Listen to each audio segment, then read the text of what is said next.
Oke teman-teman, kali ini saya akan menceritakan tentang kisah pengantin hantu. Jadi, pada suatu sore, nampak sebuah rumah orang-orang sedang berbenah dan mempersiapkan diri. Ada yang menata kursi, menyiapkan makanan, dan ada juga yang berdandan, ya, selayaknya mau hajatan. Rumah itu juga sudah lengkap dengan tenda di depannya, beserta hiasan janur kuning. Rupanya mereka, yaitu para anggota keluarga, sedang bersiap untuk menyambut kedatangan keluarga dari mempelai laki-laki yang datang dari daerah jauh dari tempat tinggal mereka. Pak Kasan, yaitu ayah dari pengantin wanita, nampak sedang duduk di depan rumah bersama sang kakak yang bernama Pak Karim. Kok belum datang juga ya? Lalu Pak Karim menjawab, harusnya jam 2 tadi mereka sudah sampai, atau paling lambat ya jam 3. Tapi ini sudah jam 5 mas, jelas Pak Kasan. Pak Karim menjawab lagi sambil menenangkan sang adik. Di daerah Cirebon memang rawan terjadi kemacetan. Sementara itu dari dalam rumah, seorang kerabat yang bernama Warno datang menghampiri Pak Kasan dan Pak Karim. Warno memberitahu Pak Kasan dan Pak Karim bahwa dia baru saja melihat berita kecelakaan di TV. Pak Karim menjawab, "Halah, berita seperti itu kan sudah biasa muncul di TV." Lalu Warno menjawab lagi, "Tapi ini kecelakaan bus, Pak. Bus itu katanya membawa rombongan pengantin, Pak." Terus Pak Karim menjawab lagi, "Rombongan pengantin kan gak cuma satu aja. Sama seperti tempat kita. Yang hajatan juga bukan cuma kita." Pak Karim berusaha menenangkan Pak Kasan.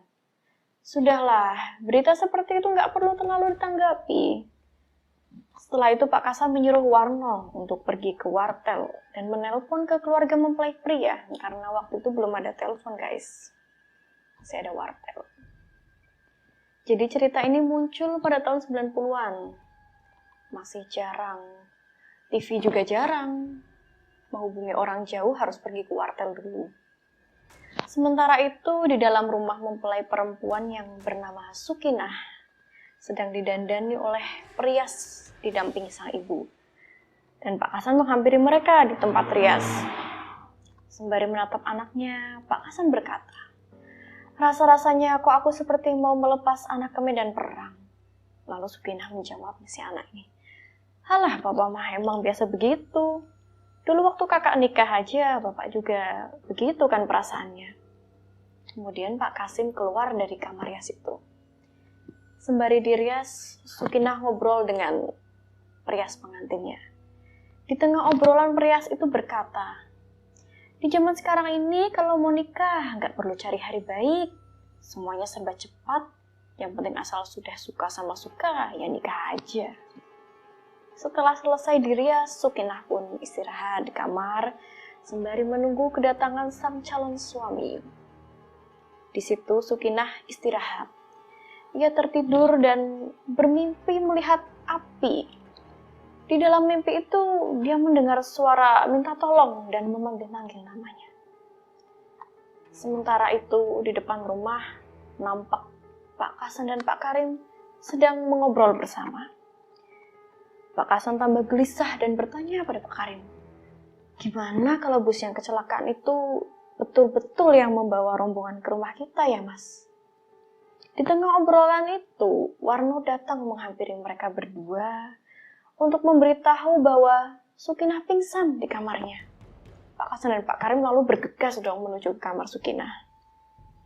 Nampak istri Pak Kasan sedang menangis dan mencoba menyadarkan Sukinah.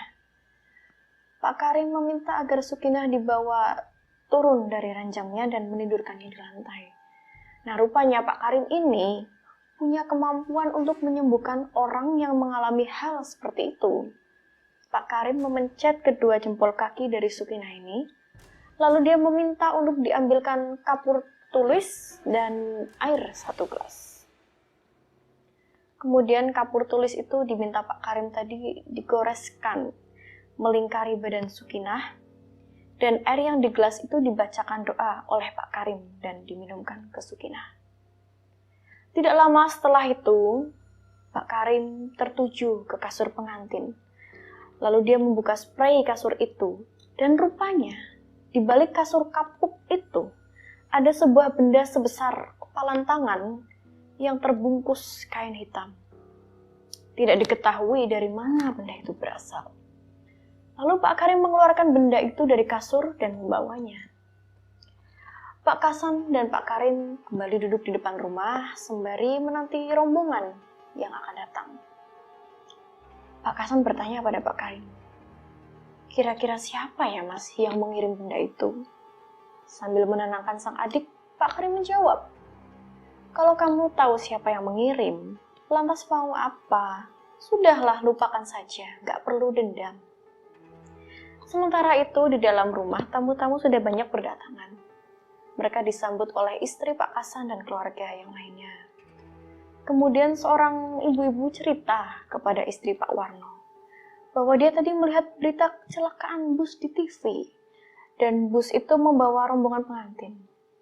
Bus itu terbakar dan seluruh penumpangnya meninggal. Sukinah yang mendengar cerita itu sontak merasa sangat cemas pastinya ya. Sembari berdoa agar rombongan calon suaminya diberikan keselamatan. Hari pun mulai malam, namun belum ada tanda-tanda bahwa rombongan mempelai itu datang. Dari luar rumah, Pak Kasan memanggil anak laki-lakinya yang bernama Sukino. Pak Kasan menyuruh Sukino agar mengajak Warno pergi ke perbatasan desa. Jadi mereka berdua, yaitu Sukino dan Warno, disuruh Pak Kasan untuk menunggu rombongan pengantin laki-laki itu di gapura perbatasan desa ya. Pada waktu itu juga motor atau mobil masih jarang ya. Jadi Sukino bersama Warno pergi menuju perbatasan desa dengan jalan kaki. Di tengah perjalanan, Sukino khawatir dan mengeluh ke Warno. Gimana kalau rombongan pengantin laki-lakinya nggak jadi datang ya? Ya wajar ya, khawatir, namanya juga nggak datang-datang, nggak ada kabar. Mau ngabarin juga gimana? Nah, di depan rumah, Pak Kasan mulai panik dan bilang ke Pak Karim, "Kok sampai sekarang mereka belum datang juga ya? Padahal hari sudah larut malam." Pak Karim menjawab, "Mereka sedang menuju ke sini, tapi arahnya tidak jelas. Ada sesuatu yang menghalangi mereka." Nah, diam-diam ternyata Pak Karim ini mata batinnya sudah tahu bahwa benar rombongan pengantin calon suami anak Pak Kasan inilah yang sudah menjadi korban dari kecelakaan bus di Pantura itu.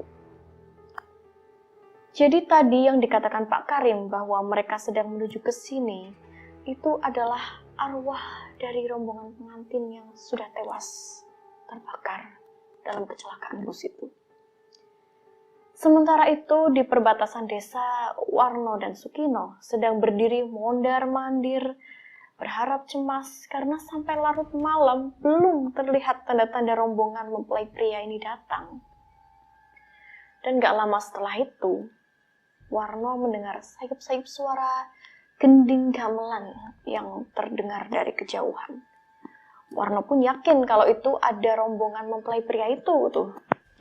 Suara gending gamelan itu lama-lama semakin jelas dan mulai terlihat dari kejauhan ada banyak orang yang berjalan dan terlihat laki-laki berpakaian pengantin dengan memakai beskap, belangkon, layaknya pengantin laki-laki Jawa. Pengiring-pengiring yang memakai baju adat dan kebaya juga lengkap mengiringi pengantin itu. Ada laki-laki, ada perempuan, anak-anak, lengkap semuanya. Bener kan mereka datang?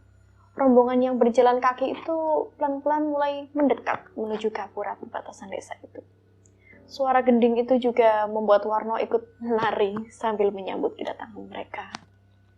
Sukino pun sambil kegirangan dia lari ke arah rumah untuk memberitahu ke orang tuanya bahwa rombongan mempelai pria sudah datang dan sedang menuju rumah. Pengantin datang, sambil teriak-teriak Sukino lari dan memberitahu ke seluruh keluarga. Pak Kasan yang mendengar itu seketika sangat senang. Alhamdulillah.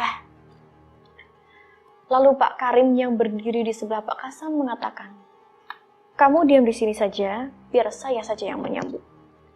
Tapi Pak Kasan menjawab, Gak bisa mas, saya harus menyambut mereka. Pokoknya saya harus menyambut mereka. Setelah itu Pak Karim langsung lari ke arah rombongan pengantin itu. Berhenti, berhenti, berhenti. Pak Karim berteriak ke rombongan pengantin itu. Tapi mereka tetap berjalan beriring-iringan. Pak Karim yang berdiri di tengah jalan untuk menghadang mereka dilalui begitu saja sama rombongan itu.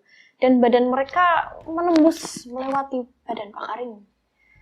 Karena mereka semua itu arwah ya, mereka nggak ada fisik yang seperti manusia.